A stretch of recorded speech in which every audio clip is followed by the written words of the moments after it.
Evening, everybody. We are here tonight to talk about risk assessment. What is the one thing that pushes the lack of risk assessment? Impatience. I think that is natural for certain young people, but there are actually some young people who are patient. So we can't say that that's consistent. But yeah, that could be a factor. Impatience can be dangerous because you go into junctions too quickly, you don't do sufficient observations. Those are the sort of things that can be as a result of impatience. Yes, that is one thing. Any other guesses at this? Anybody else want to give it a go? All right, so would you all agree with me? And please give me a yes or a thumbs up or a something. You can give me a thumbs up as well. Would you agree with me that the school environment that we are brought up in the United Kingdom, that the actual school environment in the United Kingdom is very, very risk averse? In other words, it's very safe. It's a safe environment. You don't get exposed to a lot of risks. Even when it's snowing outside, people are not allowed to throw snowballs at each other because somebody might get a little bit of ice in their eyes or something like that. Or there's all this risk averseness. You're not allowed to climb trees. You have to wear shoes. You are not allowed to play dangerous rugby sports in the playground. You're not allowed to tackle your mate and bring him to the ground. There's lots of things that prevent you from having a risk environment in school. And it's all regulated. It's very, very tightly regulated. You're not allowed to you don't even use proper scissors in school. Yeah, you use plastic scissors so you can't cut your fingers. They don't give you big knives to cut the Play-Doh and all the rest of those sort of things that you're playing with. You don't get a knife to sharpen so you can get it nice and sharp and do nice paper mache cuts with it and do anything that is going to be anything that can create a injury to a person. So your injury to yourself or injuries to your people to the people around you in school. So the school environment is extremely risk averse. It doesn't allow risky things to happen. And now you get to the stage when you are 17 years old and you learn to drive. Now, when you're learning to drive, you have an instructor with you, or hopefully an instructor. You can be with a parent as well or a friend. But normally, when you are with an instructor, he's trying to keep you safe as well. And he's making the big decisions, and you are making the little decisions. And actually, you learn to drive under tight supervision.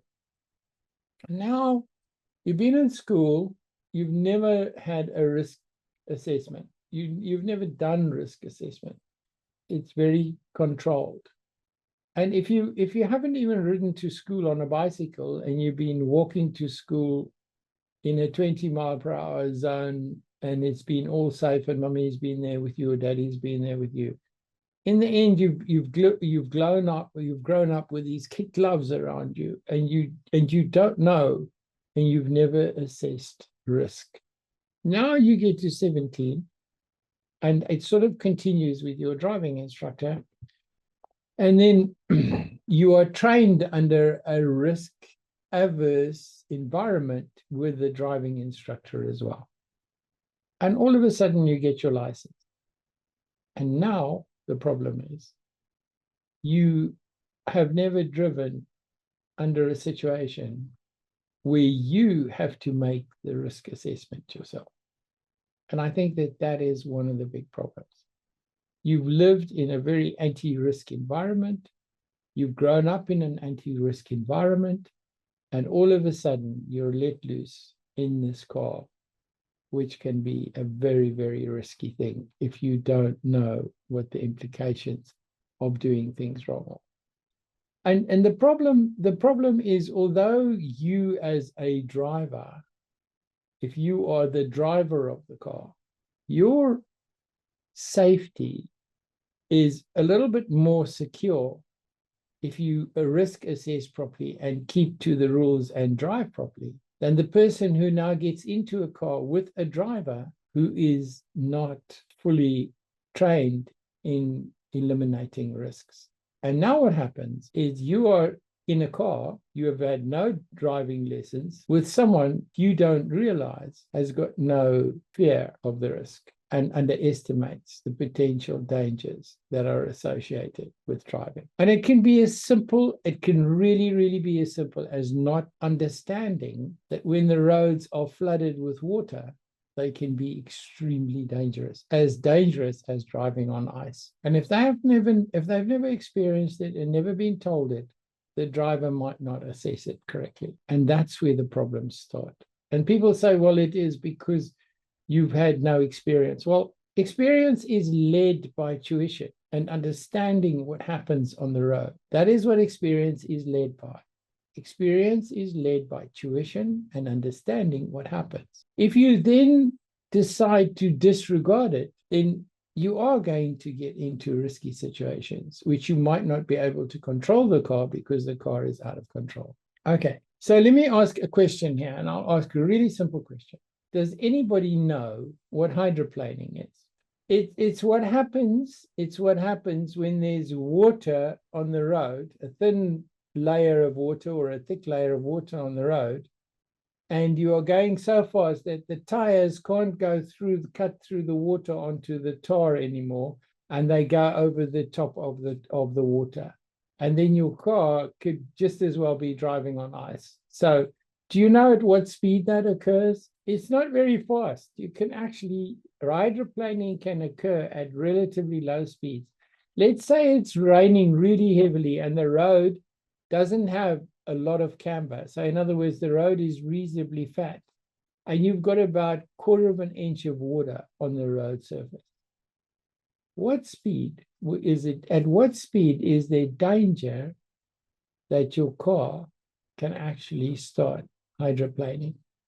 It's actually at a speed of 50 miles per hour. The moment you go 50 miles per hour or faster, and the road there's enough water on the road, and there is water on the road, you can get into a hydroplaning situation. So if you're driving on a highway and you're doing 60, 70 miles per hour, and there's a consistent layer of water on the road, you could get into a hydroplaning situation. You could also get into a hydroplaning situation if there's a lot of rain on the road and you suddenly brake very hard. And let's say you're doing 60 or 70, your car can actually pick up the water in front of the tire and hydroplane on top of that. So guys, really dangerous situation that develops. And then we're not even talking about ice. Now, at what temperature, if you are looking on the dashboard of your car, at what temperature in the morning would you be thinking that there might be ice on the road? At 3 degrees, you're already in danger of ice. Because the lower that, remember, 3 degrees is if you get into areas, all right, I used to ride a motorcycle, a lot of motorcycles. So what you do is you go over the hill and then you go down into the flat. Now, if you have 3 degrees at the top of the flat and there's very little wind, then down in the bottom, in the valleys, you can have -3 degrees. And the cold air lies in the valleys just above the river. So when you start getting to around 3 degrees, you've got to be careful with the roads as well, because you never know whether there's going to be ice on the road. So you have to be really, really careful. Okay. How do you identify it? Do you know how you could identify ice when you see on the road? The road looks like it's got oil on it. It looks very, very shiny. It looks very shiny. So I just want to tell you, one of my friends in Namibia, in Southwest Africa, was driving a big truck full of, he was taking cattle to market, and he was driving a truck. And Southwest Africa is normally very, very hot. And it was early in the morning. It was he was on the road at around about 5 o'clock in the morning. And he was coming down a mountain pass. And the next minute, he suddenly felt he had no control on the truck, had no warning at all. And he didn't know that And normally that is such a warm area. There's never any ice around. But that night it had dowed, and there had been ice on there. There'd actually been a mist dough from the sea coming up the mountain pass, and ice had formed on the road. And he suddenly completely lost control of the truck. He says he had no warning at all that what was going on the road. And I was, when I was a young driver once, I was coming out of a major city in Zimbabwe, in Rhodesia, Zimbabwe. I was driving home, and we never have frost there. This is a place where there's never any frost. And we had a thunderstorm. And as I was coming out of the town, there was, on the thunderstorm, there was enough water on the road that the car hydroplaned. It's a terrible feeling. The car just started spinning, couldn't brake, couldn't steer. Luckily, when it came through, when it had lost enough speed to drop through onto the tar, I was facing in the direction, because it just circled completely. And then because it was going against the wind sideways, it started to slow down. And luckily, it hydroplaned up to the point where it got back. When it sunk through the hydroplane onto the tar, I was facing it, almost facing perfectly. I had to make some adjustments, but I was okay. It's such a terrible feeling.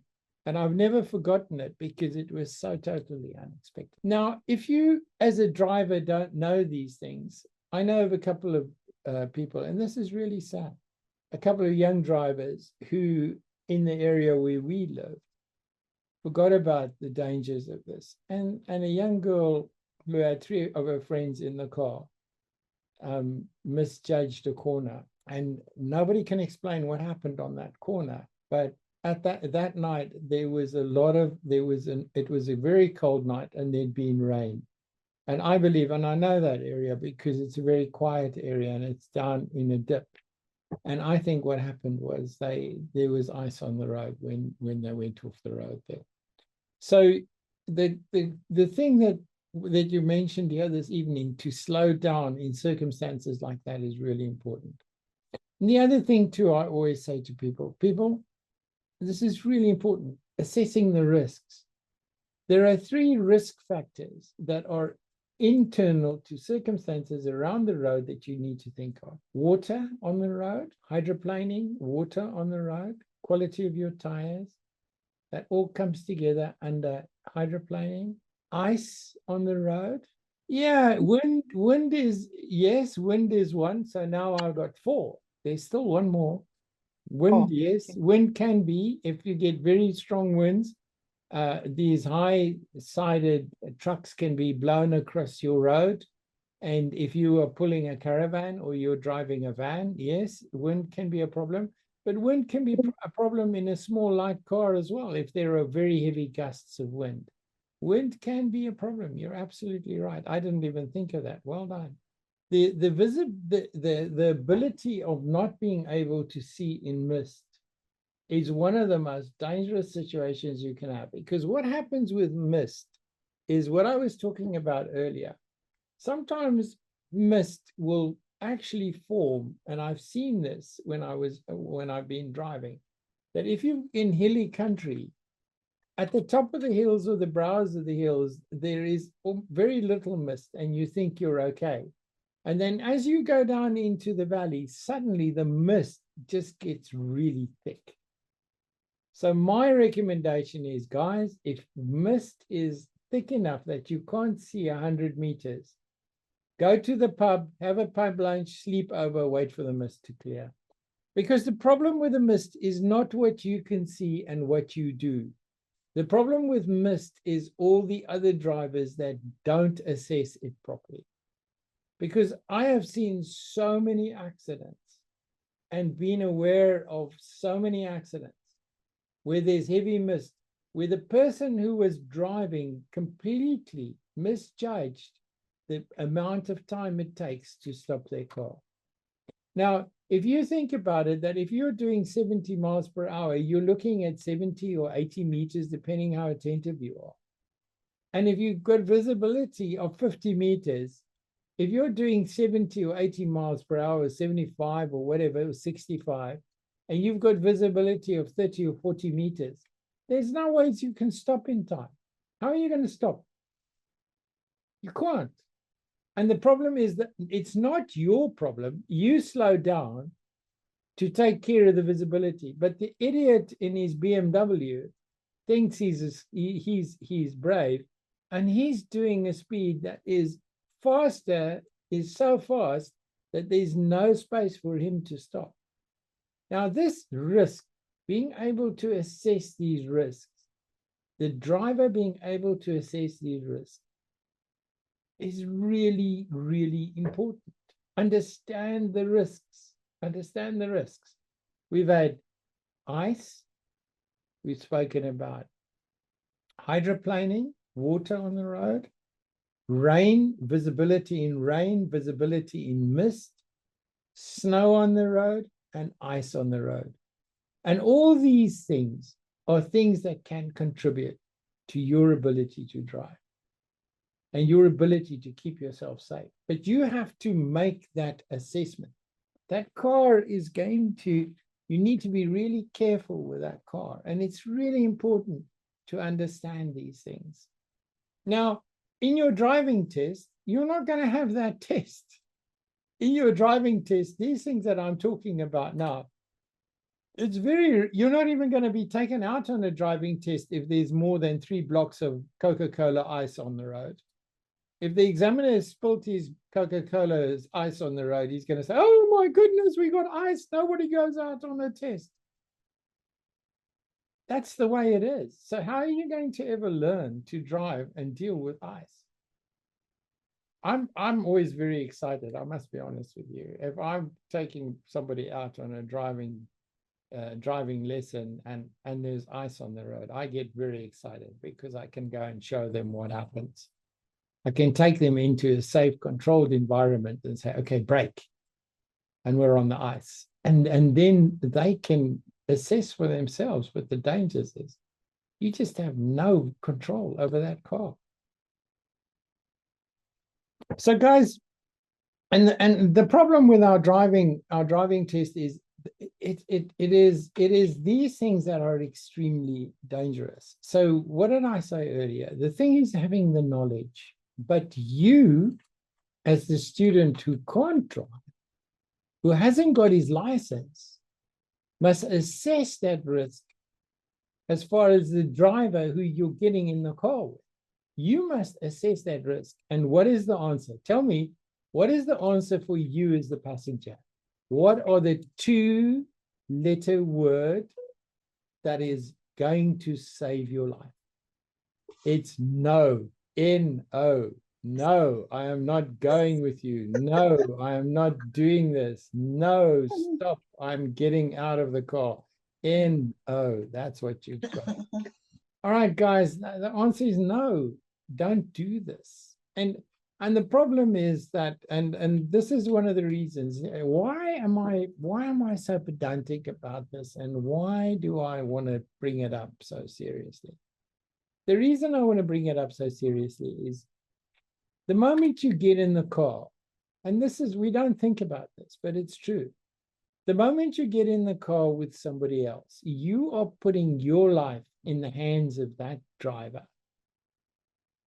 And you must be absolutely prepared to take that back and say no and get out of the car. It doesn't matter where it is. You must stop that car. You must tell him, look, please just drop me off here. I am not going any further with you. If you feel that that risk is not being assessed correctly. And there was this thing, the whole thing that started this discussion that we've got on tonight was about 3 weeks ago. I was listening to something on BBC, and there was this mother who was really upset about young drivers being able to drive when they're 17, 18 years old, because her daughter had died in a car with a young driver. Well, she wasn't driving, she was a passenger. And she was going against, we must have graduation driving licenses, and we must, not that I'm against that sort of thing. I think maybe we need to do more to qualify our drivers. But risk assessment is the most important thing that we must teach people what the risks are. We must learn as drivers and know what the risks are. Are your tires in good condition? Is your car's brakes in good condition? Are you driving something that is safe to drive? The MOT, is it a properly registered car? Is your friend who's going to drive you, does he understand what the risks are? Or does he drive in a way that he is adverse to risk? Because in the end, his attitude to the driving can create problems for you. And you need to be very, very, very serious about that.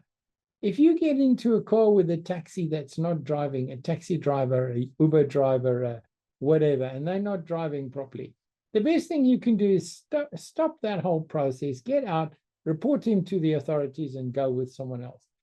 It's going to take you 5 or 10 minutes more on your journey. So what? What difference will that make to your life? Because it can make a massive difference to whether you survive it or whether you end up with a disability that you have to carry for the rest of your life. Why do you want to risk that? Don't risk that. That's us knowing about risk and dealing with risk. Know what the risks are. Know about hydroplaning.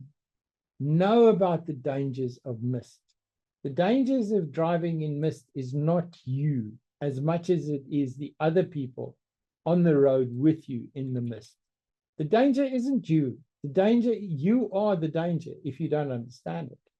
But the problem is that the other people on the road don't understand it most of the time. And they're the ones that cause the accidents.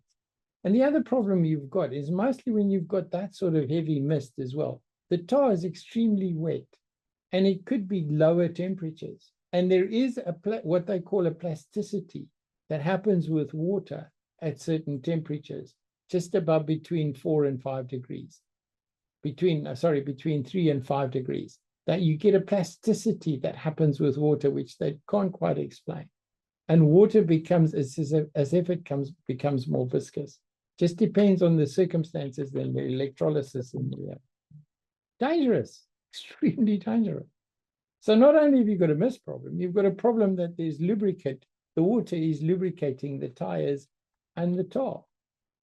And if the temperature outside in early morning is like 3 or 2 degrees, and you've got this plasticity forming, and you've got the water, and you've got the mist, and you've got everything else, you're just looking for trouble, man. It's not worth it. It's just not worth it. Be careful.